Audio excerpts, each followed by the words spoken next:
जब जब किसी महिला के साथ यौन शोषण या बलात्कार जैसी घटनाएं घटती हैं, तो जब तक हम किसी निर्भया कांड से उठे सवालों के जवाब तलाश करते हैं, तब तक कोई दूसरा हाथरस कांड हो जाता है और सवाल वहीं के वहीं रह जाते हैं।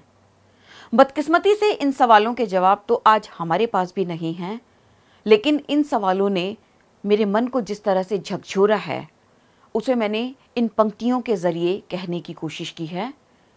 इस कविता का शीर्षक है शोषण का पूर्वाभ्यास। माँ, मुझे गुड़िया और भैया को गन लाकर दी थी तुमने जिस पल, लड़की और लड़के का भेद तो हो गया था उसी पल उत्पन्न। मेरे उछलने पर तुमने कहा था कि अच्छी लड़कियां छलांगे मारकर नहीं चलती, अच्छी लड़कियों के सीने से चुन्नी कभी नहीं ढलती, अच्छी लड़कियों के सांस लेने की आवाज़ नहीं होती है, अच्छी लड़कियां सोते हुए भी कपड़ों का होश नहीं खोती हैं, और मैं अच्छी लड़की बन अबला जन्म को संस्कारित करने के प्रशिक्षण में जुट गई। तुमने कहा था कि भले घर की लड़कियां घरों की मान मर्यादा होती हैं, वे अपने सिर पे सारे कुल की इज्जत के टोकरे ढोती हैं। वे दिन तो क्या, रात में भी घर से बाहर अकेले नहीं जाया करती। वे ऐसे चलती हैं कि उनकी एड़ी से खाक और आवाज़ तक नहीं उड़ती। वे बड़ों के आगे ज़बान नहीं खोलती हैं, वे हर बात पूछकर ही बोलती हैं। वे ज़ोर से ठहाके लगाकर नहीं हंसती हैं, उनकी तो आंखें भी किसी पर्दे के अंदर ही बरसती है। और मैं भले घर की लड़की बनने के प्रशिक्षण में जुट गई।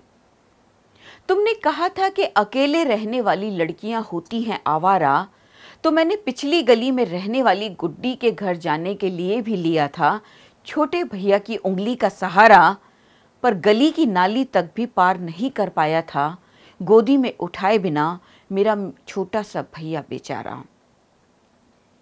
तुमने कहा था कि लड़कियों के शरीर में बल नहीं होता है, इसीलिए बाप, भाई, पति या बेटा ही उसका रक्षक और सेवनहार होता है। मैंने मान ली थी तुम्हारी बात, सो पंजा लड़ाते हुए हार के भैया रोने ना लगे, मैंने बिन लड़े ही मान ली थी हार। बिन लड़े ही हार मान लेने का विधिवत प्रशिक्षण मैंने सर्वोच्च दक्षता से प्राप्त किया। इसीलिए हर बार दर्द को जीतकर भी मैंने दर्द को सिर्फ सहने का नाटक किया। पापा को घुटने का दर्द बहुत सताता है, भैया तो जरा सा गिर जाने पर ही बिलख जाता है। मैं ही ढीठ हूं बहुत के गिरने पर भी खिलखिलाती खड़ी हो जाती हूं। तवे से जलती रोटी बिन चमटे के ही उतार लाती हूं। हर महीने 5 लहूलुहान दिन यूं ही गुजार जाती हूं। संभालते सहेजते पूरे घर को अपनी कोख भी 9 महीने संभाल पाती हूं।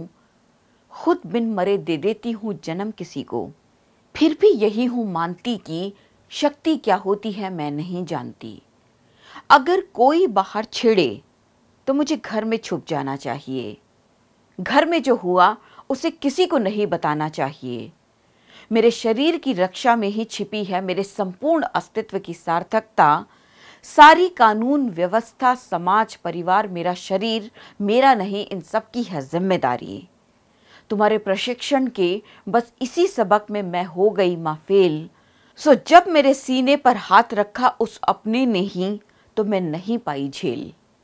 मेरे चांटे का निशान उसके गाल पर ताज़ा है, जो मेरे अच्छी लड़की बनने की रास्ते की सबसे बड़ी बाधा है। और आज तो मैं हद ही पार कर गई, जो ऐसे ही बेकाबू हाथ को रोकने में उसके खून से सन गई। जो मेरी कमर के नाड़े को मनोरंजन की सीढ़ी समझते हैं, वे असल में यमराज की चौखट पर पहला पांव धरते हैं। मेरी आबरू को जो मेरी कमर बंद में बंद समझते हैं, वे मेरी शक्ति की आधी जानकारी रखते हैं। परिवार, समाज, व्यवस्था, न्याय किस समय किस युग में नहीं दिए थे ये शब्द सुनाई। क्यों अग्निसुता द्रौपदी भी सिर्फ सिसकी और गिड़गिड़ाई, और आखिरकार उसकी लाज किसी गोविंद ने ही बचाई। क्यों फिर हर बार कोई रौंदी गई, कोई जलाई, कोई बाजार में लूटी गई, किसी की सेज उसके किसी अपने ने ही सजाई। किसी के मुंह में घुटती सिसकियां तो थी मगर आवाज नहीं, किसी की जीभ पर इसी व्यवस्था और समाज ने दराती चलाई। कहीं मैं अकेली थी तो कहीं भीड़ में ही घिरी, किसी हाथ की खसोट से छटपटाई। पर क्यों तुम्हारी दुनिया ने इस अच्छी लड़की की आबरू नहीं बचाई। जमाना आज भी उंगली उठाकर मुझे ही कसूरवार ठहराना जानता है।